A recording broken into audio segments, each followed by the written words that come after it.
Welcome to Farther Down the Rabbit Hole. My name is Paula Gloria, and on this show we like to go into topics more deeply. Today I have something very exciting for you. It could be very scary and discouraging, but I also hope to give you some insights into what real spiritual science can do, and how bad things can be turned into good things, and of course how we don't want to go out of our way to cultivate bad things. I think that's a lower understanding of the process of Tantra, or that is manifesting your will into reality, into density. And I think there's a lot of evidence that our leaders could use deeper spiritual science. It's not that they're doing satanic worship, because I get very frustrated a lot of times on my YouTube site. People pass things along to me, and when they go, someone's a pagan, or they're doing, satanic worship, or they're going out into nature and having weird rituals. A lot of these people don't even understand what the regular religions are, what Christianity is, what Judaism is, what Islam is. These three major religions all go back to the sacrifice of Abraham. And in order to understand the sacrifice of Abraham, you have to understand blood sacrifice, because as we all know, Judaism involves circumcision. And today, almost everyone is circumcised. I mean, men, even Christians, although, I should brush up on my history about that. The grisly thing I just learned out recently is that in Islam, this ritual is done not at 7 days as it's done in Judaism, but it's done at puberty. So one has to really think about what it means to make a deal, to have a covenant with God, and what that expression, "put some skin into the game," means. I mean, we're talking serious stuff here. In any case, as regards to Christianity, when I think Alex Jones is one that likes to go on and on about, how our leaders are devil worshippers, and implying that he really understands Christianity. Well, Christianity, the excitement of Christianity had to do with the resurrection.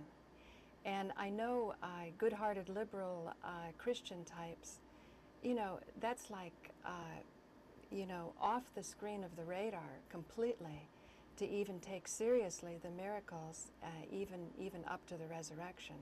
So whenever I find somebody who is sincere about their Christianity and they really get into it, I'm always excited. Is this somebody I can go farther down the rabbit hole with? Because I was introduced to a lot of these concepts by a master, a young manifesting master in India, who, now that I look back, I can see he was very careful about my development, because he realized, you see, a good master has to sort of ascertain the strengths and weaknesses of people who say that they're earnest and sincere and they want the full knowledge. And then they can kind of balance, like they might have some students that are good at one thing and other students at another, and they want to give out knowledge in such a way that it doesn't puff up the bad traits or subdue the good traits. So in any case, I can see how I was carefully guided to eventually understand the enormity of my own tradition. And of course, Christianity comes from Judaism.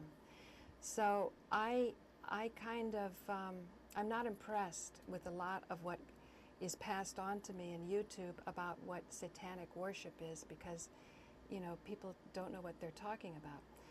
But I do think that it's very important to keep our hearts open to those people who definitely are in power now, so that with open hearts and with very savvy minds, being like wise like serpents, we can start to guide them into something that's more acceptable for us and for them too.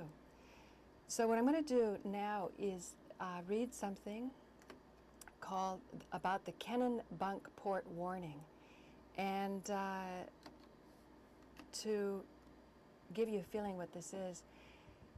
Some of the very effective 9/11 truthers up in Vermont, who I think are kind of intimately related with the Green Party, I mean a highly effective Green Party, found out that Cynthia McKinney and Cindy Sheehan would be up at Kennebunkport in Maine, which is where Bush Sr. lives.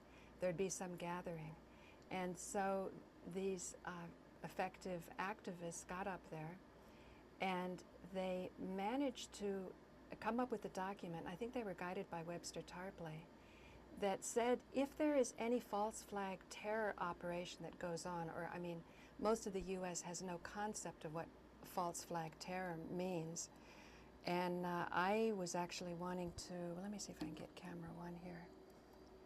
I was wanting to show people, I wanted to do a show particularly on Webster Tarpley's book, 9/11 Synthetic Terror, and all the pictures on the book of the different people and the institutions. Because I said, Webster, you know, people, after all this time, I don't think that they really understand what false flag terror is.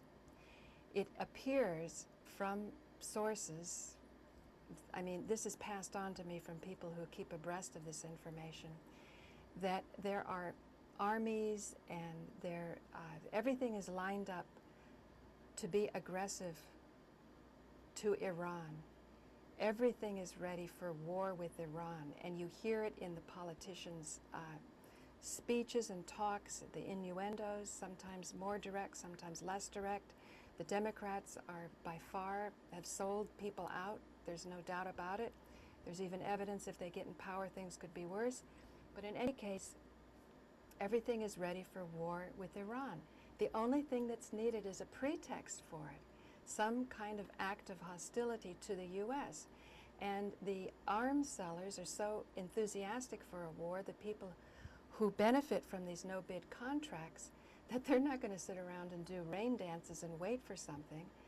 They're going to start it themselves, and they have the capacity to do that. And that's what's so fascinating about the 9/11 truth movement. The part that's really true and really wants to go into what really happened, because you find if you really understand how those towers came down, then you would understand who has the power, who has access to those kinds of weapons, because that's what it is. It's a weapon that can bring things down quickly. This is not just your typical controlled demolition, which is a certain step that is taken in the 9/11 truth movement.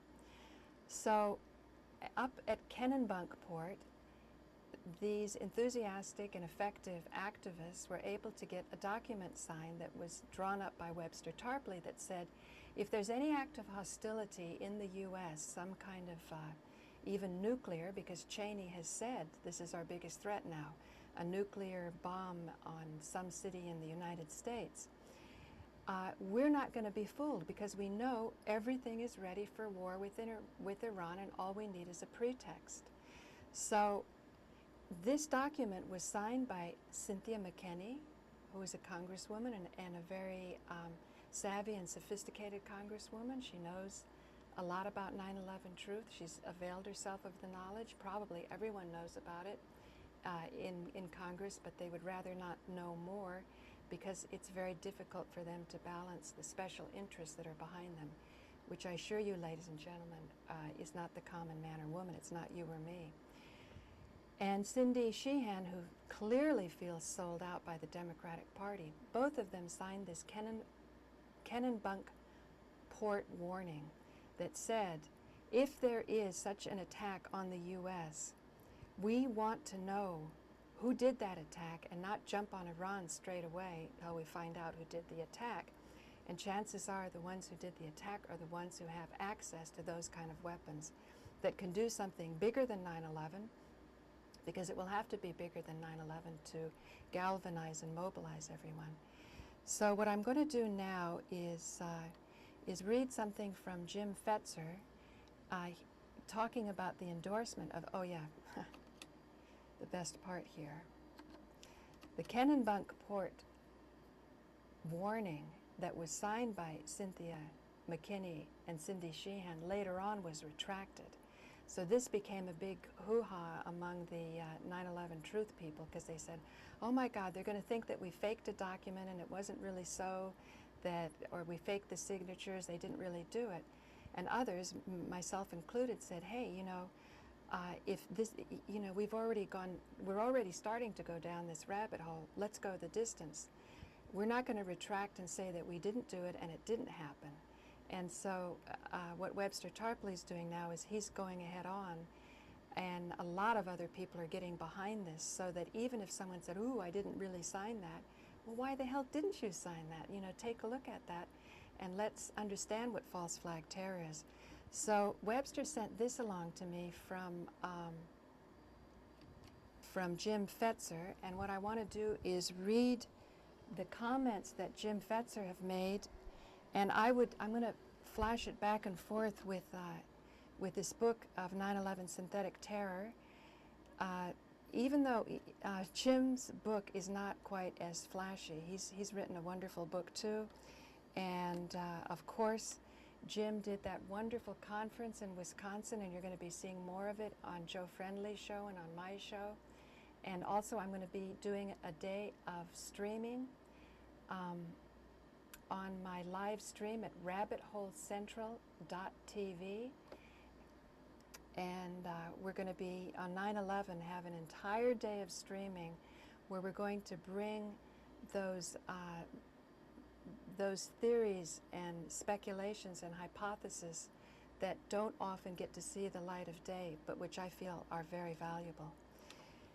So let me read you this. The scholars endorse the Kennebunkport Warning, report ominous signs of a privatized takeover of the nation. A warning about the prospect of an imminent but staged 9/11 attack followed by a strike on Iran and an imposition of martial law in the U.S. has been issued by Cynthia McKinney, Webster Tarpley, and others. Known as the Kennebunkport Warning, which was on the 26th of August 2007, it has drawn support from scholars for 9/11 truth. According to its founder, James H. Fetzer, not only are there multiple indications the United States is about to attack Iran, but a series of rather odd events suggest that martial law may be near at hand. The threat is not from our own military, the strength of which is being depleted by the ongoing occupation of Iraq, but from privatized armies such as Blackwater USA, which appear to be growing stronger as the U.S. Army is growing weaker. According to the Kennebunkport Warning, extensive evidence suggests that those allied with the neocon faction headed by Vice President Cheney are determined to orchestrate and manufacture a new 9/11 terror incident to be used as a pretext for launching an aggressive war against Iran and for imposing a regime of martial law here in the United States. We solemnly warn the people of the world that any terrorist attack with weapons of mass destruction taking place inside the United States or elsewhere in the immediate future must be considered the prima facie responsibility of the Cheney faction. Fetzer, a former Marine Corps officer, observes that the privatization of military force has created a new problem for the citizens of this nation. In the past, we have had confidence that the U.S. military, our National Guard, our local police, and armed citizens had the combined ability to withstand threats to our liberty from our own government. But our military is broken. The National Guard has been placed under the President's control, and our access to ammunition now appears to be being cut off, which compromises our capacity to resist tyranny. And I found this to be very interesting and something probably very important for New Yorkers to understand, because most liberals tend to be they're for gun control, restricting guns, but take a look at this, because that's one of the first things that Hitler did, was to take the guns away. But they were very clever about this here. That our level of engagement in Iraq cannot be continued has been conveyed by many sources. Associated Press reporter Lolita Baldor, August 19, 2007, has written that our level of engagement in Iraq cannot be sustained. Sapped by nearly 6 years of war, the Army has nearly exhausted its fighting force and its options if the Bush administration decides to extend the Iraq buildup beyond next year. Many general officers and National Guard commanders have said similar things, but the effects of a depleted military may have unexpected ramifications. The control of the National Guard has been placed directly at the disposal of the President of the United States over the opposition of all 50 governors. I can't imagine a more blatant violation of states' rights than this, Fetzer said. It used to be the case that the Republican Party stood for states' rights, but then it also stood for balanced budgets, constitutional government, a non-interventionist foreign policy, and keeping the government out of our personal lives. I simply do not understand why any principled Republican would support this administration. Maybe there aren't any left. An article by Reuters, August 26, 2007, confirms that the U.S. is the most heavily armed nation in the world. Let me look at you for this one. This is the part that I found very interesting. The U.S. is the most heavily armed nation in the world with 90 guns per 100 people. According to a small arms survey conducted by the Graduate Institute of International Studies in Geneva, each year about 4.5 million of some 8 million new rifles, shotguns, and handguns are sold to U.S. citizens who own about 270 million of the world's 875 million known firearms. Ordinarily, I would consider this to be a source of security, Fetzer observed. But the Second Amendment is meaningless if our access to ammunition is cut off. Fetzer was recently startled to read in the Capital Times, August 28, 2007, that police departments across the country are so starved for ammunition that they are resorting to target practice with paintball guns. This is quite shocking, he said. Most police ammunition is .38 and 9mm caliber, not the kind that our military requires. The profit margin on the sale and manufacture of bullets is so great, and the demand is so strong that it is difficult to imagine how this could happen absent a deliberate policy to curtail access to ammo. Without bullets, those vast stocks of weapons are useless. This appears to be a very clever, insidious plan. Other developments raise Fetzer's concern, including a report, Welch.com, August 22, 2007, that members of the 1st Battalion, 265th Air Defense Artillery are being deployed from Florida to the nation's capital for a year's duty, where they will operate a high-tech weapons system against any potential air threat. He finds that strange. I'm not aware of any threat from the sky to the White House, Fetzer said. Is this to protect Bush and Cheney from foreign terrorists, or are they concerned that U.S. citizens may rise up in opposition to their suspension of the Constitution? Imagine that. If we found that our Constitution was being suspended, what exactly would we do? And in anticipation of what we would do, what are the plans being made by those who seem to be having this coup d'etat in place and have had for a long time?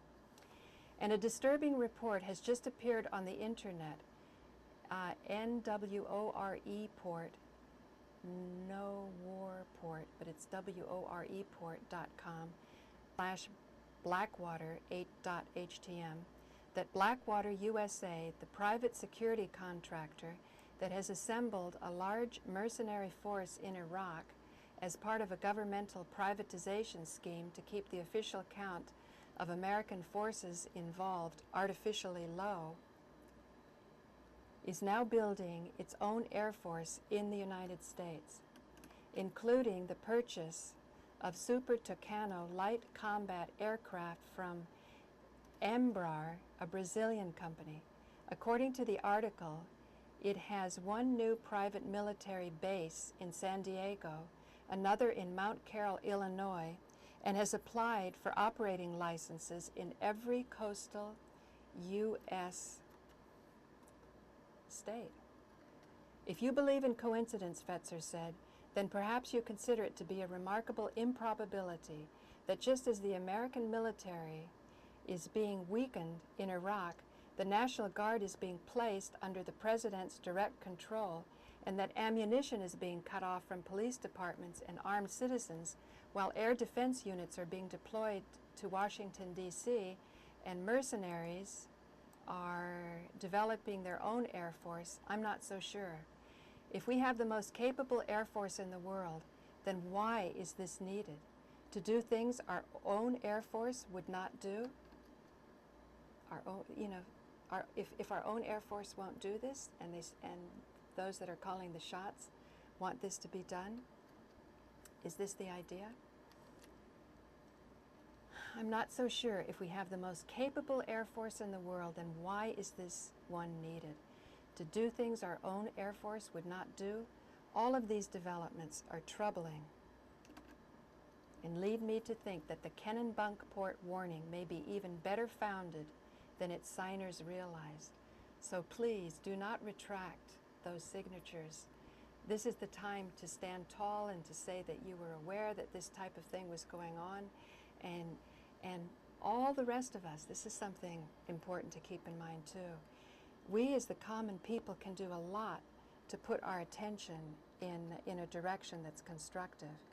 And so I want to take you out with some thoughts about the importance of spiritual practice, because, well, let me first do something here on this one.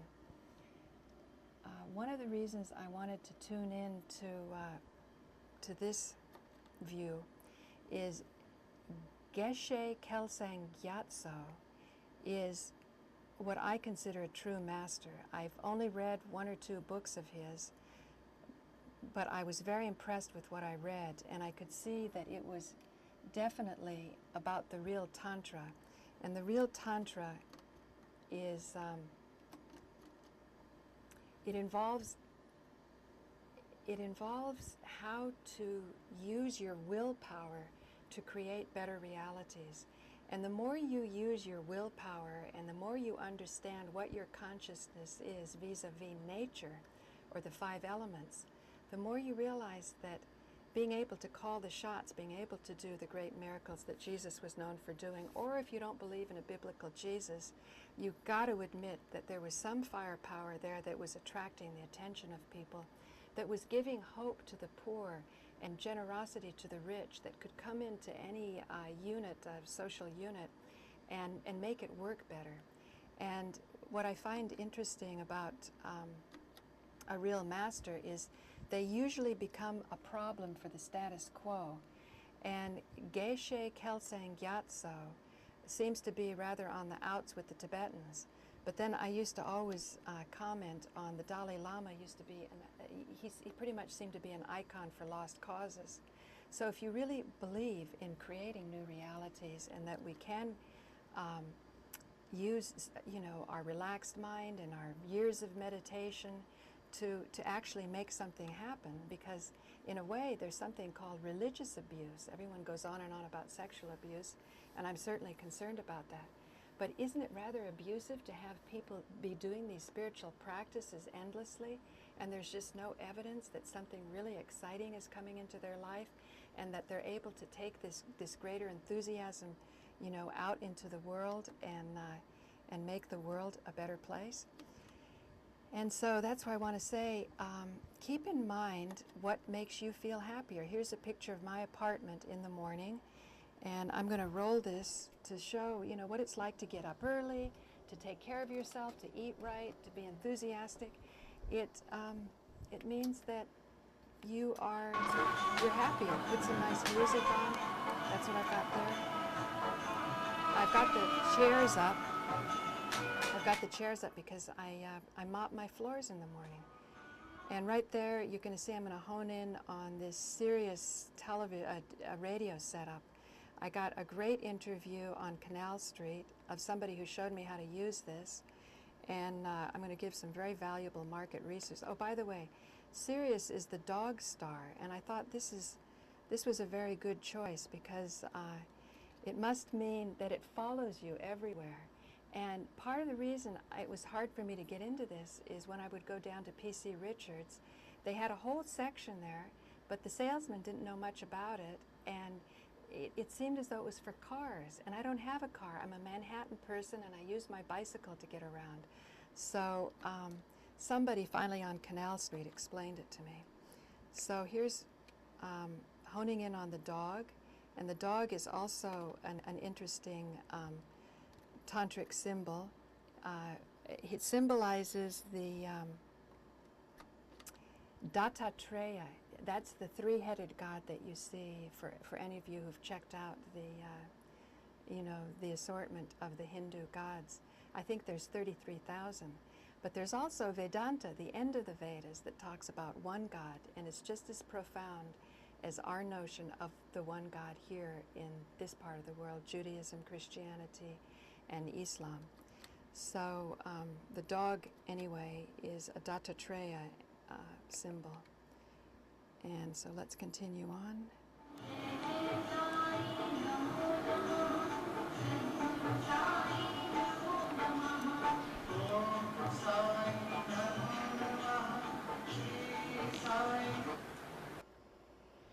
So that's a picture of my dad's x-ray, and that little arrow is where they actually had to inject him with something that made his spine stronger after he came home after he had surgery when they scraped the cancer off.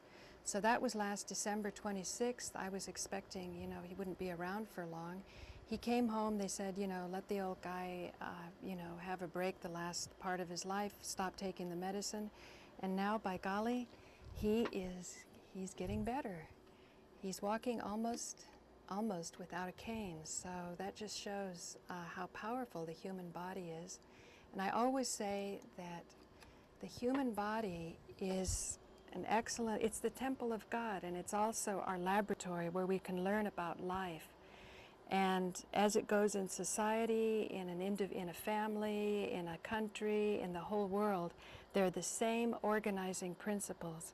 And part of Tantra is mastering and understanding what is the relationship of our consciousness to the outside world. And it turns out that you begin to see God everywhere, and you're devoted to everything that you see and everything that happens. It's for a reason if you can withstand the shock of going to deeper levels of reality. So Rabbit Hole Central TV, we're going to be having live video streaming where I can start to get calls from you. We've already started. It's a really exciting process, and I just encourage you to go to the website and check up on things. We're going to be having next week an expert, Sean Pickering, talking about the faked moon landing. So do check it out. I'm Paula Gloria, and this is Farther Down the Rabbit Hole.